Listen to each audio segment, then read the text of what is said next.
Hello everyone, in today's video we're gonna show you how we make this fairy theme fondant cake for Kayla's first birthday.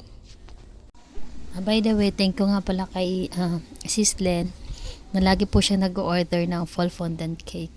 Every time nagpapagawa yan talaga siya. Gaganda talaga yung mga sample fondant cake niya. Lagi talaga yan siya fondant cake. So sa nakita nyo, dun guys, nakita nyo, pinakita ko yung gamit kong fondant. Ito nga pala yung gamit ko ngayon ay kay Sugar King siya na fondant. Kasi yung na-try ko na kasi sa kanya na yung gum paste niya na ginagamit ko pang topper sa cake. Pero ngayon, nag-try ako ng kanyang fondant. Actually, first time ko ginamit yung fondant niya. Kasi kung napapanood nyo yung mga previous video ko, user talaga ako ng DLA fondant. But this time, tinry ko ngayon yung kay Sugar King. Actually, sa na ito, sa cake nito, nagamit ko nga pala is 8x4, mag 8x5 actually yung cake. Tapos yung 1 kilo na fondant ni Sugar King, actually hindi ko talaga siya naubos. Kasi may sobra pa siya. Tapos yung lahat ng mga flour dyan mamaya na makita nyo sa mga video, ito rin yun ang ginamit ko. Hindi ako gumamit ng gum paste. Tsaka na-surprise ako guys, kahit first time user ako sa kanya. Parang sasabihin ko talaga na uulit ako kasi yung quality niya maganda siya, hindi siya nag-elephant skin. Yung problema ko kasi sa ibang fondant, yung kay yellow na fondant, hindi ko nasasabihin ko anong brand, problema ko kasi dun, ang tagal ko siyang imasa, tapos nag-elephant skin siya. Unlike ito kay si Dale A kasi hindi siya ganun super lambot naman yon. So mas maraming pag gumagamit naman ako kay DLA, marami akong tylose na nilalagay. Doon naman ngayon kay Sugar King, ang napapansin ko sa kanya, kahit onting tylose nang ilagay mo, okay na siya kapag madami kang ilagay, parang gum paste na agad yung mangyayari sa kanya. Tapos dito parang nasasabi ko talaga siya na satisfied ako sa kanya nung ginamit ko ang brand na fondant.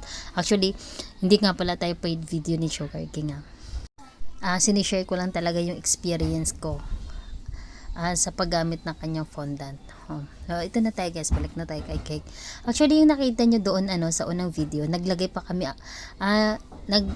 pa ako, yung nilagay pa namin siya, tapos tinry pa namin doon bago nilapat namin sa cake. Nagawa pa kami ng parang ganyan, yung parang castle siya na style, kasi ganun yung kasi yung sample na video. Ito kasi yung sample ni Sis Len na cake.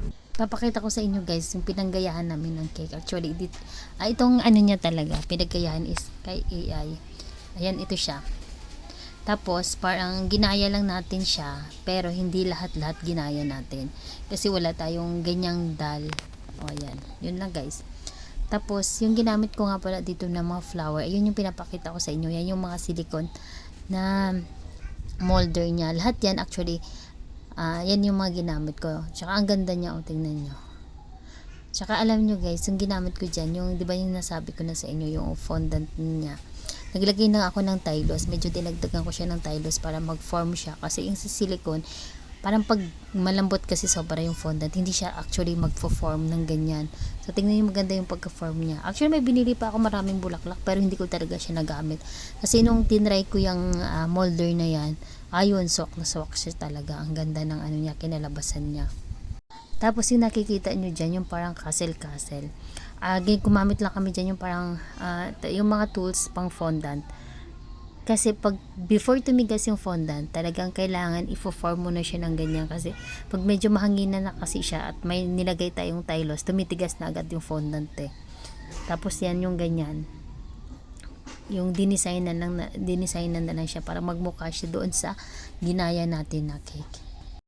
Ganda-ganda talaga ako dyan guys sa mga yung molder ng cake. Molder ng flower. At saka yung mga dahon, small lang talaga yan siya. Yun din, yung ginamit ko is molder lang din siya. Nabili ko rin siya sa Orange App. Ang gaganda niya talaga. O diba, parang ang ganda i-design sa mga ganyan. O look. Ayan na siya guys, outcome. Diba? Ang cute niya. Mas maganda yun siya tingnan pag sa personal talaga. Ito kasi front cam ang ginamit ko. Kaya medyo hindi siya ganun kalinaw.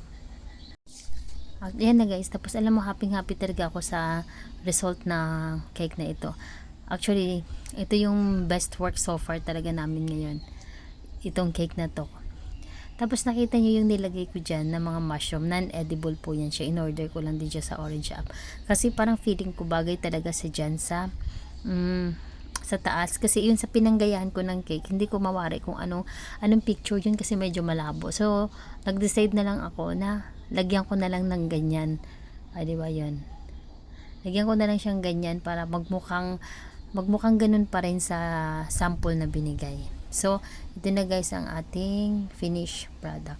At saka yung dal pala na ginamit ko dyan, ang pangalan niya pala niyan is Bella Standing. Pag sinearch nyo siya sa Orange App, Black App, at saka sa Blue Apps, ganyan.